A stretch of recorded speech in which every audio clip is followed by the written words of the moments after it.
Hello guys, ఎలా ఉన్నారు? ఈ వీడియోలో ఏంటంటే ఒక వ్యక్తి ఎన్ని యాడ్సెన్స్ అకౌంట్స్ మెయింటైన్ చేయొచ్చో నేను ఈ వీడియోలో అయితే పూర్తిగా క్లారిటీ ఇస్తాను. సో జనరల్గా మన యూట్యూబ్లో మనీ ఎర్న్ చేయాలంటే మన ఛానల్కి కేవలం మానిటైజేషన్ ఆన్ అయి ఉంటే సరిపోదు, మన ఛానల్కి ఒక యాడ్సెన్స్ అకౌంట్ కూడా లింక్ అయి ఉండాలి. సో అప్పుడే మన యూట్యూబ్లో ఎంత సంపాదిస్తామో ఆ మనీ అంతా ఆ యాడ్సెన్స్ అకౌంట్లోకి వెళ్తుంది.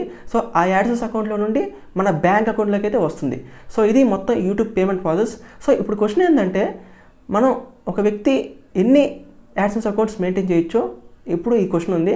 సో ఒకటి గుర్తుపెట్టుకోండి, మీరు ఒక యాడ్సెన్స్ అకౌంట్ క్రియేట్ చేయాలంటే మీ యొక్క నేము అలాగే మీ యొక్క అడ్రస్ ఇచ్చేసి మీరు యాడ్సెన్స్ అకౌంట్ అయితే మీరు క్రియేట్ చేసుకోవచ్చు. సో మళ్ళీ అదే నేమ్ మళ్ళీ అదే అడ్రస్ ఇచ్చి మీరు ఇంకో యాడ్సెన్స్ అకౌంట్ క్రియేట్ చేసుకోవచ్చు అంటే చేసుకోలేరు. సో ఓన్లీ ఒకసారి మీరు మీ యొక్క నేమ్తో మీరు ఒక యాడ్సెన్స్ అకౌంట్ని క్రియేట్ చేసుకోగలరు. అంతేగాని మళ్ళీ మీరు అదే నేమ్ అదే అడ్రస్ ఇచ్చి ఇంకో యాడ్సెన్స్ అకౌంట్ క్రియేట్ చేసుకుంటే మాత్రం ఆ యాడ్సెన్స్ వాళ్ళు ఖచ్చితంగా అయితే మీ యొక్క యాడ్సెన్స్ అకౌంట్ని అయితే అప్రూవ్ చేయరు. సో ఓన్లీ ఒక అకౌంట్ని ఒకసారి మాత్రమే మీరు క్రియేట్ చేసుకోగలరు. మీరు మళ్ళీ ఇంకో యాడ్సెన్స్ అకౌంట్ మీరు క్రియేట్ చేసుకోవాలంటే మీరు మళ్ళీ డిఫరెంట్ నేమ్ డిఫరెంట్ అడ్రస్ ఇచ్చి మీరు ఇంకో యాడ్సెన్స్ అకౌంట్ అయితే మీరు క్రియేట్ చేసుకోవాలి. సో ఇది టోటల్ ప్రాసెస్. మీరు మల్టిపుల్ యాడ్సెన్స్ అకౌంట్ అయితే మీరు మెయింటైన్ చేయొచ్చు, అందులో ఎటువంటి ప్రాబ్లం అయితే లేదు. అంతేగాని మీరు సేమ్ నేమ్ సేమ్ అడ్రస్తో మాత్రం మీరు మల్టిపుల్ యాడ్సెన్స్ అకౌంట్ని అయితే మీరు క్రియేట్ చేయలేరు. సో మీరు ఒకే డివైస్లో అయితే మల్టిపుల్ యాడ్సెన్స్ అకౌంట్ అయితే క్రియేట్ చేయొచ్చు. సో ఎటువంటి ప్రాబ్లం అయితే లేదు. ఒకే ఐపీ అడ్రస్లో కూడా మీరు మల్టిపుల్ యాడ్సెన్స్ అకౌంట్స్ అయితే మీరు క్రియేట్ చేయొచ్చు. సో ఇందులో ఎటువంటి ప్రాబ్లం అయితే లేదు.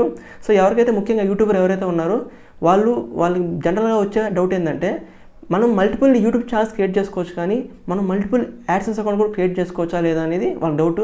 సో ఒకటే గుర్తుపెట్టుకోండి, మీరు మల్టిపుల్ యూట్యూబ్ ఛానల్స్ ఎన్ని క్రియేట్ చేసుకున్నా సరే మీరు ఒక యాడ్సెన్స్ అకౌంట్ ఉంటే చాలు. సో ఆ అన్ని యూట్యూబ్ ఛానల్స్కి మీరు ఆ ఒక్క యాడ్సెన్స్ అకౌంట్ని లింక్ చేసేయచ్చు.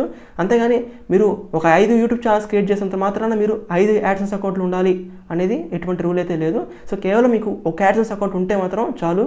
సో మీరు ఆ యాడ్సెన్స్ అకౌంట్ని మీరు మల్టిపుల్ యూట్యూబ్ ఛానల్స్కి అయితే మీరు లింక్ చేయొచ్చు. సో ఇది ఈ యాడ్సెన్స్ లింక్ చేయడం యూట్యూబ్కి.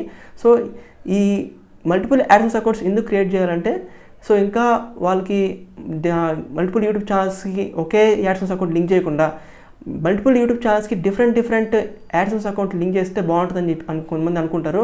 సో వాళ్ళకైతే నేను చెప్పే ప్రాసెస్ అయితే ఉపయోగపడుద్ది. సో ఇప్పుడే ఒకటే గుర్తుపెట్టుకోండి, మీరైతే ఖచ్చితంగా అయితే డిఫరెంట్ డీటెయిల్స్ ఇస్తేనే మీరు ఇంకో యాడ్సెన్స్ అకౌంట్ అయితే క్రియేట్ అయింది. అంతేగాని మీరు మళ్ళీ ఆల్రెడీ ఇచ్చిన డీటెయిల్సే మళ్ళీ ఇంకో యాడ్సెన్స్ అకౌంట్లో ఇస్తే మాత్రం యాడ్సెన్స్ వాళ్ళు ఖచ్చితంగా అయితే అప్రూవ్ చేయరు. సో ఇది మ్యాటర్. సో ఇంకా దీని పరంగా ఏ డౌట్స్ ఉన్నా సరే నాకు కింద కామెంట్స్లో అయితే అడగండి, నేను ఖచ్చితంగా అయితే రిప్లై ఇస్తాను. సో ఈ వీడియోని చెప్పాలనుకుంటుంది ఇదే. ఖచ్చితంగా ఈ వీడియో వస్తే ఖచ్చితంగా లైక్ చేయండి, షేర్ అండ్ సబ్స్క్రైబ్ చేయండి. ఓకేనా ఫ్రెండ్స్? జై హింద్.